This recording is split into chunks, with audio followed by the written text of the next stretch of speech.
Do you know the key ingredients for shipping production ready Next.js applications? Well, I wish it was only about adding new features and fixing bugs. But there is a lot more that goes into shipping production ready, secure Next.js apps that scale to millions of users.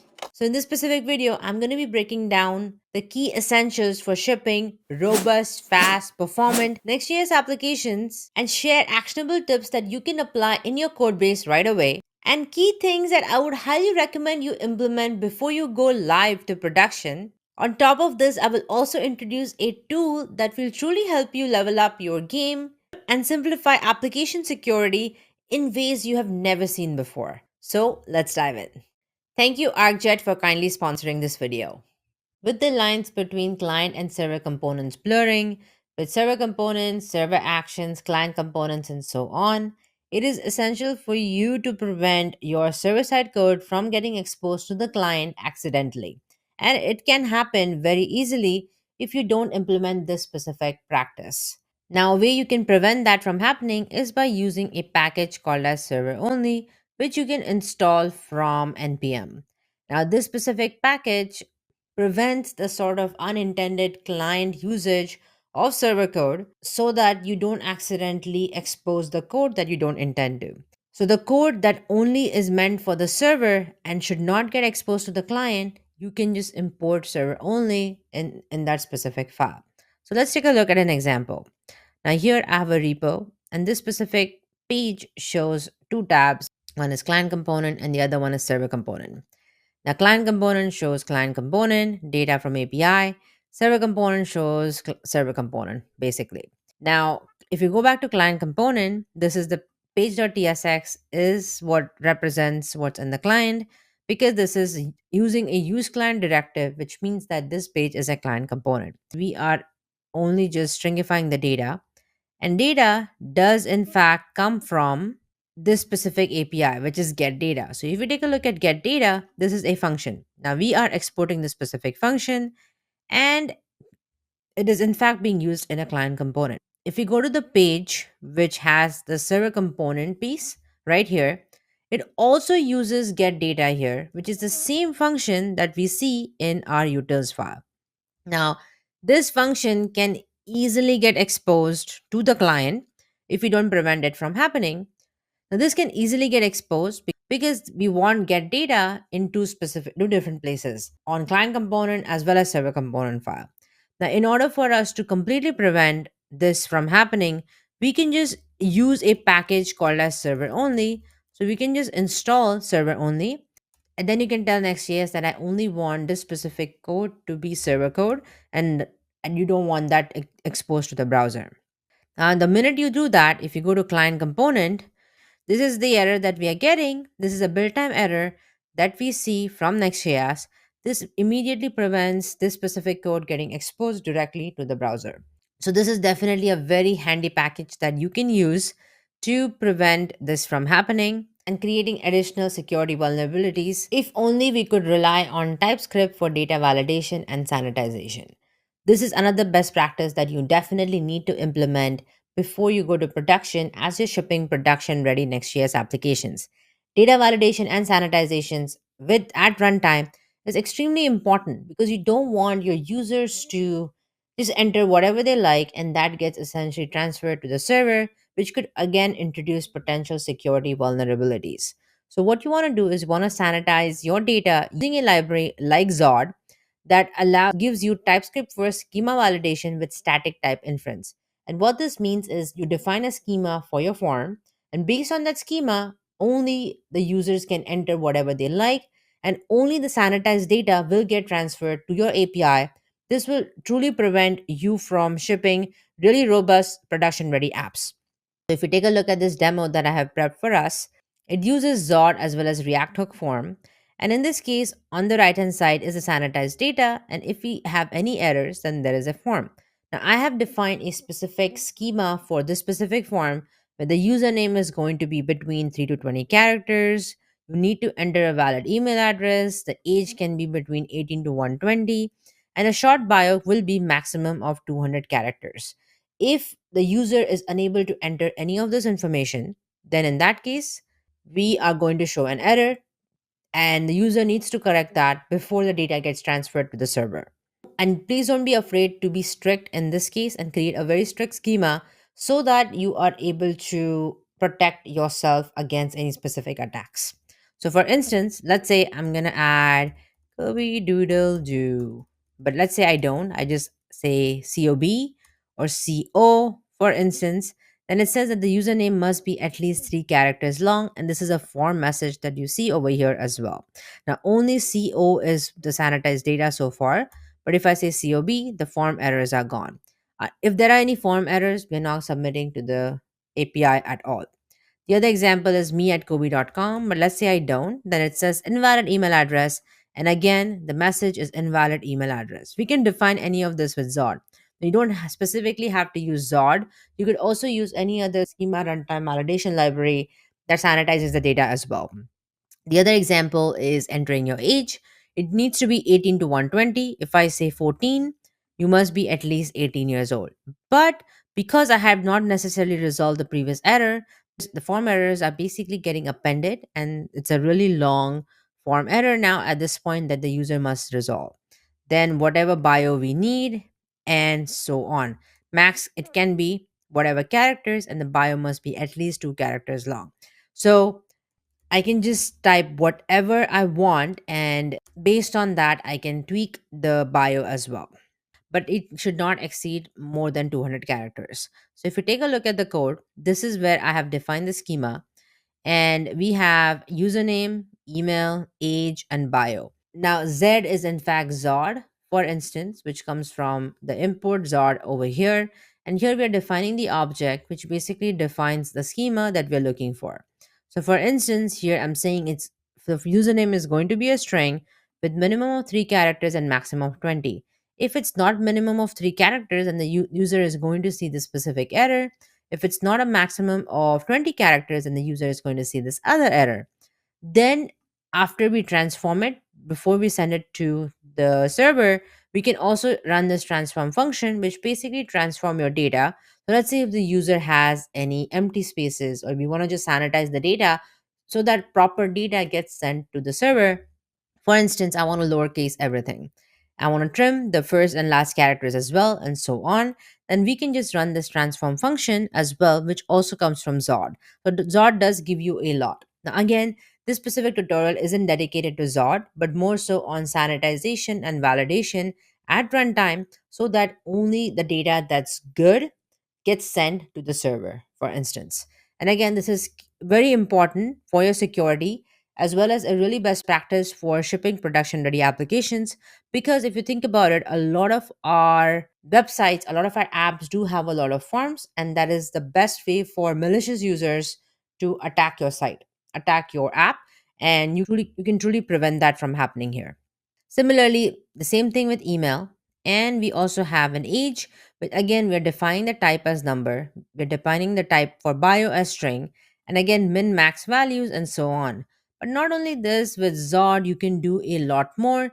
You can take a look at a lot of different functions that Zod has, as extending, merging, picking, partial, and so on. You can also define different types and arrays and so on as well, and you can define a really robust schema for your forms and accordingly handle the sanitization and validation of data in general. So definitely recommend you to do this. Now let's say you have an app that provides a free tier and a premium tier. In free tier, you want to definitely limit the number of API requests that a user can make to your app. In premium tier, you want to be a lot more generous because the user is paying for it. Now, this is just one example for it, but that is where you can implement rate limiting. Rate limiting also catches unusual patterns that we will talk about. But let's take a look at an example first. Now, here, let's test the rate limit. In this case, I'm saying that I have a pricing API, and this specific API only allows 5 requests.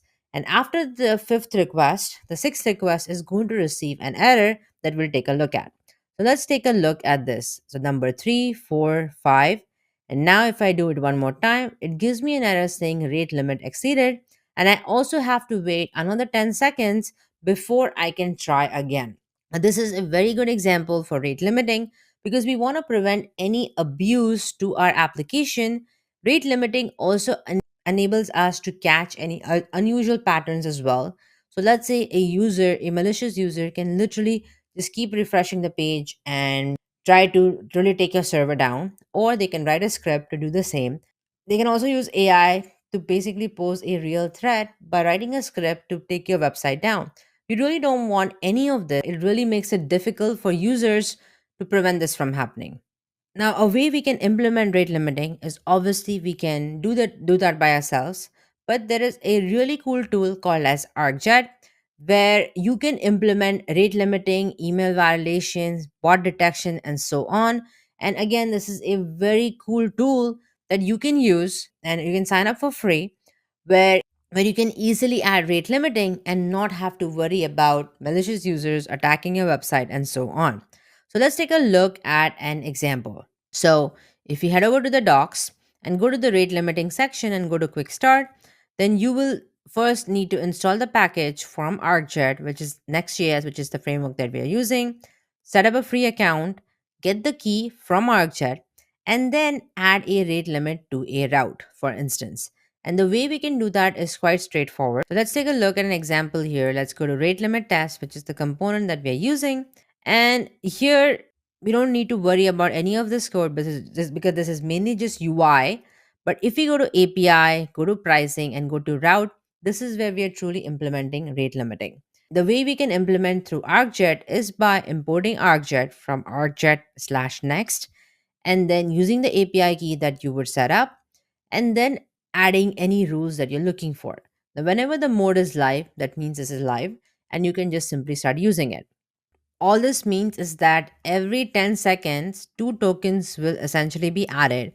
It uses this token system. Each API request will consume one token. And if you're out of tokens, which means that the request is going to be denied. Every 10 seconds, two new tokens will be added, two new requests will be added. But you can make maximum of 5 requests for 10 seconds, which means that our bucket can hold no longer than 5 tokens. We are going to start deducting one token at a time itself. And in order for us to protect the specific API, all we are going to do is we're going to call this function called as protect, aj.protect, and aj is this object that we have set up here, this function. And then if we say if it's denied, which also comes from ArcJet, then in that case, we are going to return a Next.js response and then return an error called as 429, which just means too many requests. And this is very typical. You may have seen in a lot of different APIs that a lot of different apps that implement this feature as well. But if the request is not denied, if it's totally fine, then we can just return pricing API is working. So for instance, if we take a look at the demo here, now that we can try again, if I test rate limit, you can see I can make another 5 requests and then again, here we go. Rate limited exceeded and then we have to wait another 10 seconds for us to make a request again. This is how you can basically prevent yourself from making a request. I would highly recommend you to protect your APIs by adding ArcJet to your project. But one really cool spot that I would highly recommend you to protect your APIs and add rate limiting is by going to this file called as middleware. The middleware is essentially the middle person between every request that you make in your Next.js application. And what this means is whenever you are routing to anywhere in the app, middleware is the function that gets called. And this is where you want to add ArcJet, and then you can basically tell ArcJet, okay, I want to allow specific requests, I don't want to allow specific requests, and so on. And this way, you will be able to protect yourself from malicious users throughout your application. Even if bots are trying to attack your website and so on, then you can easily prevent yourself from doing so as well. Now, another ingredient that you definitely must implement is by preventing yourself from being attacked by bots. Now, bots are a very real thing. Over 40% of internet traffic is mainly bots. Not all bots are bad, and you need a system to detect if a specific bot is a good bot or not. You need that intelligent detection in general. Now, we need a service for smart bot detection, for blocking malicious automations, and also allowing good bots in general. Now, luckily for us, ArcJet also has a service for that where it enables bot protection. so you can manage your traffic more efficiently. And it has mechanisms to do that automatically. So all we need to do is define rules for which bot to allow and which to not allow. Now, for instance, if you go back to the app, let's say this is the bot detection demo, and let's say we have four bots: Google bot, curl, Python script, and a malicious bot. The Google bot is something we want to allow. Why? Because when Google bots are trying to parse your website for parsing the SEO content from your page to learn what your website is all about and serve it accordingly on Google, then you definitely want to allow Google bot. You also want to maybe allow curl as well. So if when I clicked on curl, request is definitely allowed. Similarly, when I clicked on Google bot, then the user agent is Google bot, and that is also allowed. But let's say if there is a script, a Python script that some malicious user is adding, and they have created this script to take down your website or parse something on your website and so on, then you definitely want to take it down. Similarly, there's a malicious bot, you definitely want to take it down as well. Let's say we call it scraper bot 1.0. If I click on Python script, you get error bot detected, type is bot, allowed is an empty array, and it's denied. Why? Because it's basically a Python URL lib that we're using. It is not verified, it's not spoofed, and so on.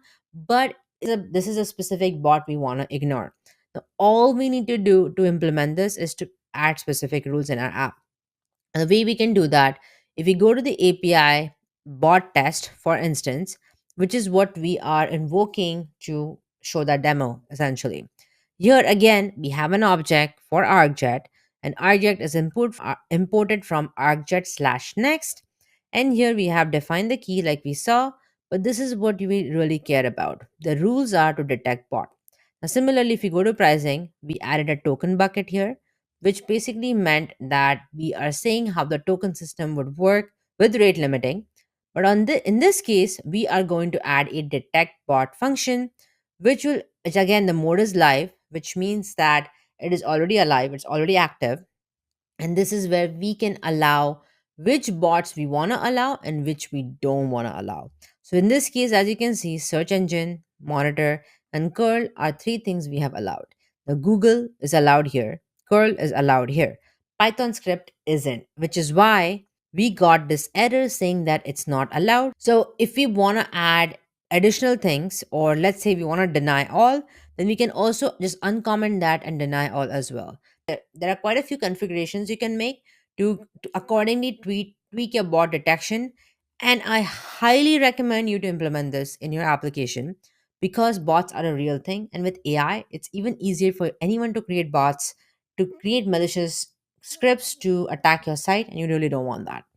So definitely something you need to implement. Now, the rest of the process is still the same. We retrieve the user agent, we check what the user agent is, and then we call the protect function from ArcChat. Very similar to what we did earlier, which I really like because the API is very consistent. So as developers, we know exactly what to do. Again, if the decision is denied, then we return next response, and the error is whatever you want to give to the user. And the status is 403. But let's say if that's not the case and the request is allowed, and that's what we are returning right here, success is true, and so on. So, bot detection is something that I would highly recommend you to add. And the next part we are also added bot detection is middleware, which we saw here, which again we are saying allow search engines and allow monitoring. But other than that, everything else, please just don't allow it. Let's just deny the request if they are a bot, for instance. Again, middleware is a really sweet spot for you to add something like this as well. So RJet will really make it easy for you to enable date limiting, bot detection, and so on. But not only that, they also have email validation and so on. So definitely check out their docs for everything that you can do with them. One thing I want to highlight is if we go to arcjet.com, for instance, and if you take a look at this live example, this is also a very cool example that shows you a lot of what arcjet can do. For instance, if you have sensitive info, you have added, let's say, your credit card information, and if you hit submit, you can see that it's basically sanitizing your data and saying, hey, don't include credit card numbers in your messages and so on. Again, so it has these specific features that you can use, and the API is quite consistent to what we saw. So we can just simply start using it if you like. But definitely recommend using something like ArcJet or ArcJet to enable rate limiting as well as bot detection in your applications before you ship to production. Now, let's revisit an example that we saw earlier to again which to enable a security practice that I highly recommend, especially when it comes to exposing API keys. For instance, we have a client component, which is the root page or home page. And if we go to server component, we get navigated to slash server.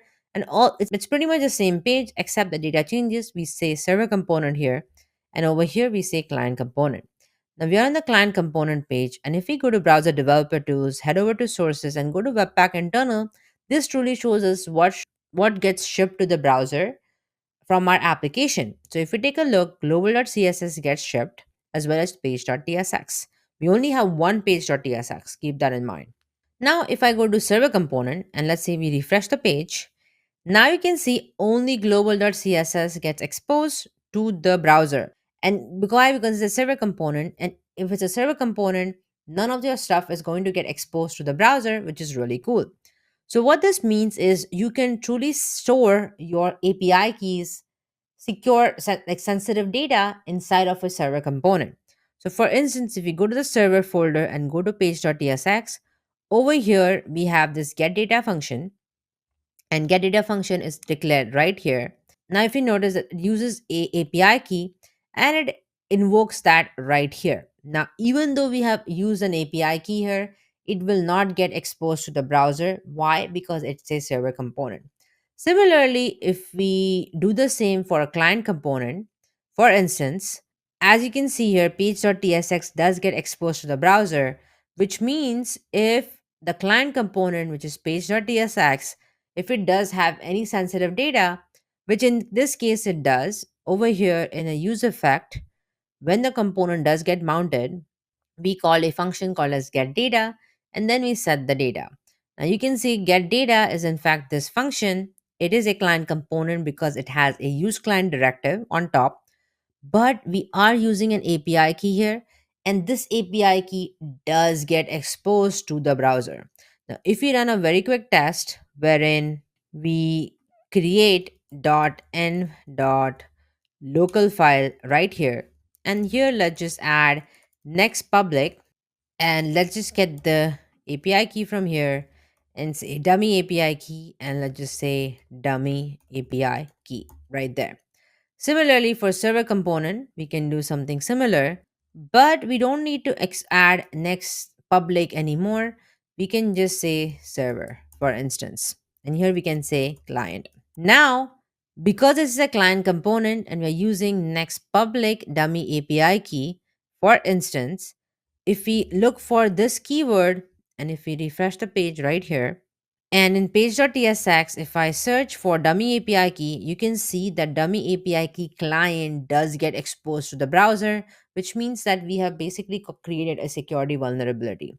So now in order for us to avoid this specific component needs to be refactored wherein the get data in fact does get called in a server component, and the client component only handles the data that gets received, for instance, in that case. And if you're wondering what's the difference between next public's dummy API key versus not a prefix next public would mean that it automatically exposes the key to the browser. So whenever you're using an API key that does need to get exposed to the browser, then you definitely need to prefix it with next underscore public underscore, for instance, and the name of the API key, which is the difference here. But going back to our example, if you do want to secure that, you want to do something like server component here, where you get the data, and then this is where you would render your client component that's needed, and then pass the data as a prop right here. And we do obviously don't have a client component here, but this is exactly how you would do so that you don't expose API keys, which is sensitive information, to the browser. And this just goes to show another example with Next.js with server and client component, that you need to be careful for how you're uh, architecting your code and the things that you need to take into account while you're shipping a production ready app, because you don't want to expose sensitive information. Now anytime you have any sensitive data always move that to server component instead of a client component. If you enjoyed this specific video, then I would highly recommend you to check out this Todoist clone that teaches you everything that you need to know to build and deploy production ready application with a lot of the cool tools that I mentioned in this specific video and more in depth in that video. So I really hope you enjoy it. Thanks for watching. Bye for now.